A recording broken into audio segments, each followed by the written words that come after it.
Namaskara. Welcome back to Ramayana, the Universal Compass. Today, let us dive into a deeply moving and intellectually profound episode hidden in the 32nd chapter of the Ayodhya Kanda. The grand palace of Ayodhya, filled with unprecedented imperial wealth, is about to be left behind by Rama, Seeta and Lakshmana. But before they step into the dust of the lovely, dark and deep woods, they engage in a monumental, systematic act of distribution. Valmiki shows here that what Rama has done is a profound exposition on the science of giving, a principle that serves as the bedrock for all philosophies across the globe. In Islam, this impulse is codified as Zakat, a word that literally translates to the purification of one's remaining wealth by giving a portion away. In Judaism, the concept is Tzedakah, which translates to cosmic justice or righteousness, implying that returning wealth to the ecosystem is a moral correction. In Christianity, it is Caritas, the pure unconditional love that empties itself entirely for the benefit of others. In Jainism, it is Aparigraha or non-possessiveness, realized through the active practice of Dāna to purify soul from the material attachment.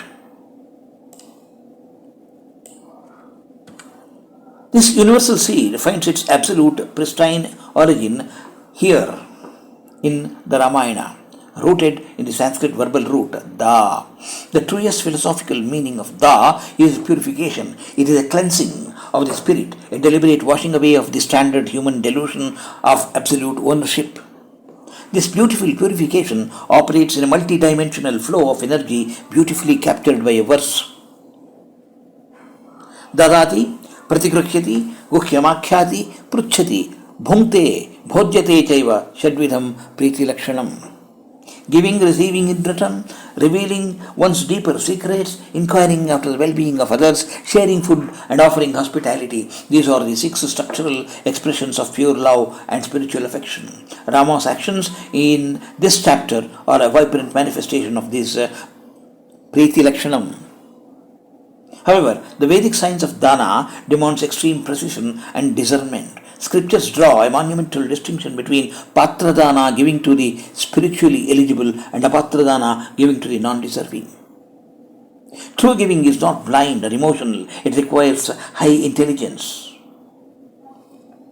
Yet, there is an equally vital colossal law governing the other side of this transaction. While the giver must be highly choosy, a gift given with pure intent cannot be rejected or evaluated by a Brahmin recipient. As echoed in the Manusmriti and the Satsangi Jivan, once Dāna is offered in the spirit of Samarpana, sacred surrender, the Brahmin acts as a vessel of divine grace. To critique the value of the gift, to compare it, or to reject it brings ego into a sacred act of disruption of the cosmic flow.